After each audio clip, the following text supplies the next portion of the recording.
जय भीम, जय भारत। मैं मणिराम बैलान, पंचशील श्रमण संघ श्रमण भारत टीवी की तरफ से आज आपके सामने बिहार की एक खबर, दुखद खबर आपके सामने मैं लेके आया हूँ। ज्योति पासवान जो 2 महीने पहले अपने बीमार पिता को गुड़गांव से दरभंगा तक साइकिल यात्रा पे साइकिल पे बिठा के लेके गई थी। उस वक्त अमेरिका के राष्ट्रपति की बेटी इवांका को सोशल मीडिया में इस बात से पता चल गया कि भारत के अंदर एक 15 साल की बच्ची अपने बीमार पिता को लेके और अपने गांव की तरफ लेके गई है। कैसी विषम परिस्थितियों में, भूखी प्यासी दयनीय हालत में वो लेके अपने पिता को वहाँ लेके गई। मैं सल्यूट करता हूँ ऐसे समाज की, बहुजन समाज की बेटी को। लेकिन इस देश के मीडिया, इस देश के गोदी मीडिया, मोदी और मोदी के दूसरे चेले चपटों को या आरएसएस के लोगों को इस बात का बिल्कुल कोई खबर नहीं थी। जब इस सोशल मीडिया और अमेरिका के आका ट्रंप की बेटी ने जब अपने ट्विटर अकाउंट हैंडल से जिस बात की खबर दी तो इनको सांप सूंघ गया, हड़कंप मच गया। गोदी मीडिया को भी इस बात को उठाना पड़ा। दूसरी पार्टियों के नेता भी भागने लगे। दूसरी पार्टियों के जितने भी विपक्ष की पार्टियां थी, यूपीए से जुड़ी हुई पार्टियां थी, या सभी में ये होड़ मची थी कि किसी न किसी तरीके से हम ज्योति पासवान के इस मजबूरी, लाचारी, दुख भरी दास्तां को कैश करें। हर व्यक्ति ऐसे हालात में वोट की तरफ भाग रहा था। लेकिन उस वक्त करोड़ों जो मजदूर, जो मोदी की नालायकी की वजह से, मोदी की अदूरदर्शिता की वजह से, जो अपने नालायकी की वजह से इसने जो फैसला लिया था, मजदूरों को अपने प्रदेश में जाने का मौका नहीं दिया। और एक तरफ जो लोग विदेशों में थे, चाइना में थे, ईरान में थे, इराक में थे या दूसरे ऑस्ट्रेलिया में थे, उन सब लोगों को लेके आने के लिए हवाई जहाज़ के द्वारा, एयर इंडिया के हवाई जहाज़ के द्वारा उन लोगों को लेके आया गया। वो सारा का सारा किराया एयर इंडिया का सारा किराया जो है केंद्र सरकार ने दिया। दूसरी तरफ ऐसे मजदूर जो इस देश में दिहाड़ी मजदूरी करने के लिए अपने गांव को, अपने घर को छोड़ के पिछले काफ़ी वर्षों से मध्य प्रदेश में, राजस्थान के या ऐसे औद्योगिक क्षेत्र में, मुंबई में, हरियाणा के गुड़गांव और पानीपत के ऐसे क्षेत्र में जो काम कर रहे थे, वो मज़दूर, उनको ये लगा कि किराए के मकान में ज़्यादा देर नहीं रुक सकते। उनके आमदन के सारे साधन ख़त्म हो चुके थे। फैक्ट्रियों में लॉकडाउन था। सब के सब जो चिनाई के काम में लगे हुए मजदूर भी खाली बैठे थे। उनको कोई कुछ देने को तैयार नहीं था। यहाँ की सरकारों के नालायकी थी, चाहे वो हरियाणा सरकार थी, चाहे दूसरी मध्य प्रदेश की सरकार थी या कोई और कोई सरकार थी। तो उन मज़दूरों को महाराष्ट्र की सरकार ने भी कोई अच्छा रोल प्ले नहीं किया। तो सब के सब मज़दूर पैदल से, साइकिल से, दूसरे साधनों से निकल पड़े थे। रास्ते में जो सड़कों के ऊपर पुलिस का नंगा नाच हुआ, वो सब आपने देखा। उसका मुझे आज ज़रूरत नहीं है इस विषय पे मैं कोई चर्चा करूं।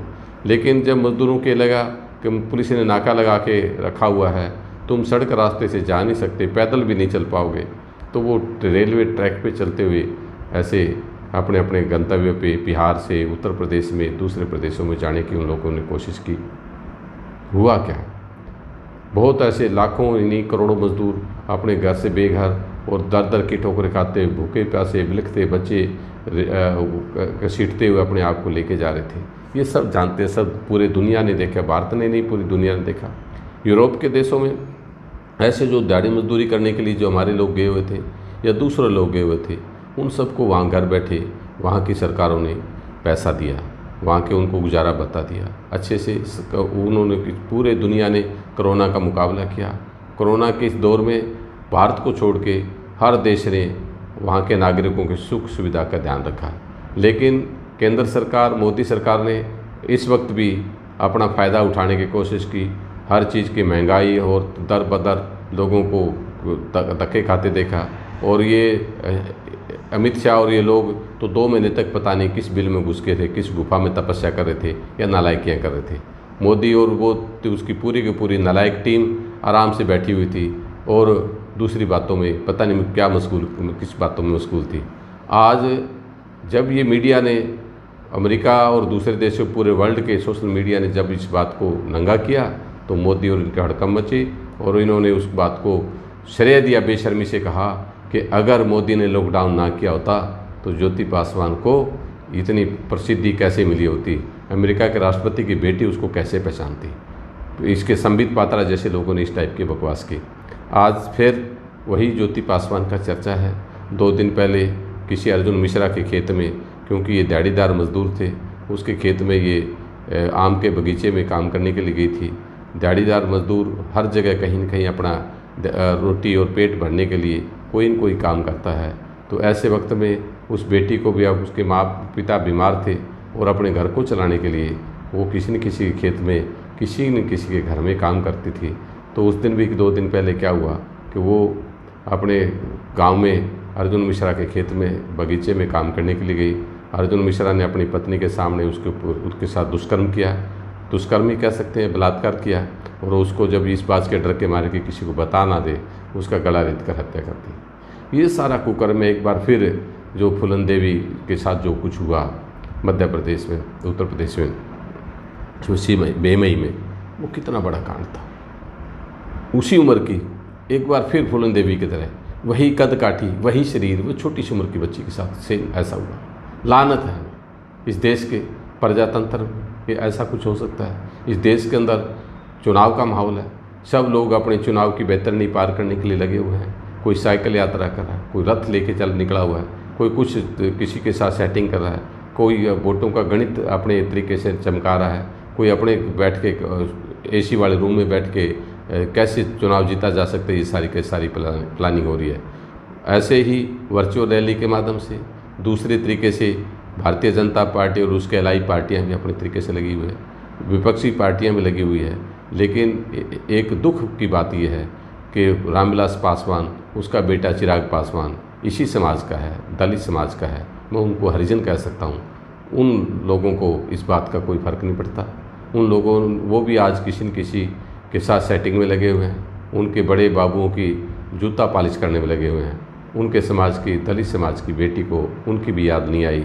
आज जो सोशल मीडिया पे हैशटैग बनी हुई थी जस्टिस फॉर ज्योति के लिए, मुझे नहीं लगता कोई मांग करने वाला है। जस्टिस फॉर जिस समाज की बेटी के लिए कोई न्याय की गुहार करेगा, मुझे नहीं लगता कि कोई ऐसा राजनेता, कोई ऐसी पार्टी का व्यक्ति या ऐसी पार्टी का, सतीश मिश्रा की पार्टी के लोग भी, सतीश मिश्रा की पार्टी की जो उसके सतीश मिश्रा पे इशारे पे काम करने वाली नेता भी, मुझे नहीं लगता, दलित नेता जो अपने आप को जिंदा देवी बोलती है, मुझे नहीं लगता उसके मुंह से भी 2 शब्द निकलेंगे। ऐसे हालात में बड़ा दुख होता है कि हमारे लोग जो अलग अलग राजनीतिक रोटियां सेकने के लिए तो लगे रहते हैं, क्या कोई ऐसा राजनेता, क्या कोई ऐसा पॉलिटिशियन, क्या कोई वहाँ का विधायक, विपक्ष का, पक्ष का, किसी भी पार्टी का कोई व्यक्ति ज्योति पासवान को न्याय दिलाने के लिए आगे आएगा? मुझे उम्मीद नहीं लगती। आप इस बात को स्वयं समझ सकते हैं, आप इस बात को, इस लड़ाई को आप लड़ सकते हैं। आप क्या कर सकते हैं? अब आपने देखना है, हमें जो पढ़ने लिखने का अधिकार बाबा साहब ने दिया, बाबा साहब ने जो 1930, 31, 32 के गोलमेज कॉन्फ्रेंस में भी इस टाइप की घटनाएं उस वक्त भी होती थी जब लंदन की विक्टोरिया सरकार को बाबा साहब ने कहा। उस वक्त अकेले बाबा साहब इस लड़ाई को लड़ पाए। साहब कांशीराम जी के समय में ऐसे बहुत सारी घटनाएं, दुर्घटनाएं और बलात्कार की शिकार हमारे समाज की बेटियां हुई। साहब कांशीराम जी ने भी कालका चुनाव के वक्त एक इंडियन एक्सप्रेस की लेडी को, एक इंडियन संवाददाता को, ये उनके सवाल पे कि कांशीराम जी, आपके पार्टी जो सत्ता में आ जाएगी तो आप जो ये रेप है कैसे रोक पाएंगे, उन्होंने बहुत सटीक और बढ़िया सा साहब कांशीराम जी ने उदाहरण दिया था कि हमारी पार्टी जब सत्ता में होगी उस वक्त हम, आपने सुना होगा, मुट्ठी भर अंग्रेज देश में थे, किसी अंग्रेज़ की बेटी के साथ, किसी भी अंग्रेज़ की पत्नी के साथ बलात्कार नहीं हुआ होगा। ये आपको आपके शोध करके आप देख सकते हैं, आप मीडिया के लोग हैं, आपको अच्छी तरह पता लग जाएगा। उन्होंने कहा नहीं, मैंने कहीं नहीं सुना। तो कहता, मैं जब इस समाज को हुक्मरान बना दूंगा, जब इस समाज को शासक बना दूंगा, तो मुझे नहीं लगता कि इस समाज की किसी बेटी की तरफ कोई आंख उठा के देख पाएगा। तो दूसरा सवाल जब उस इंडियन एक्सप्रेस की संवाददाता ने उनसे कहा कि आपके पास तो पैसा नहीं है, आप कैसे इस समाज को हुक्मरान बना देंगे?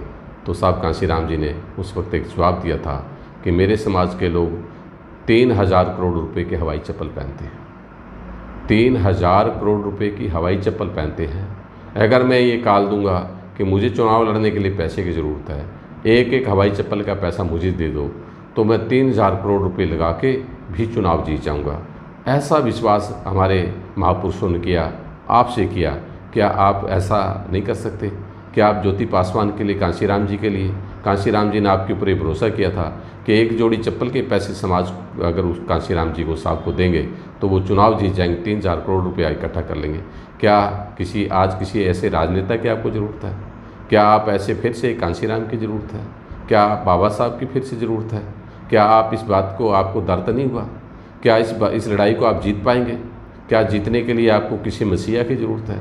क्या आपके जो अंदर के जो मानव है, जो बाबा साहब से प्रेरित जो है, बाबा साहब की कृपा से, उनके आरक्षण की वजह से तुम पढ़ पाए हो, आरक्षण की वजह से तुमने नौकरी हासिल की है, आरक्षण की वजह से तुमने गैस एजेंसी ली हुई है, आरक्षण की वजह से तुमने पेट्रोल पंप लिए हुए हैं, आरक्षण की वजह से तुमने नगर पंचायत, ग्राम पंचायत और नगर पालिका के चुनाव तुमने जीता है, आरक्षण की वजह से तुम विधायक बने हो, आरक्षण की वजह से तुम जो है मेंबर पार्लियामेंट बने हो, राज्यसभा में गए हो, आरक्षण की वजह से तुम राष्ट्रपति बने हो, आरक्षण की वजह से तुम वकील बने हो, आरक्षण की वजह से तुम डॉक्टर बने हो, आरक्षण की वजह से तुम इंजीनियर बने हो।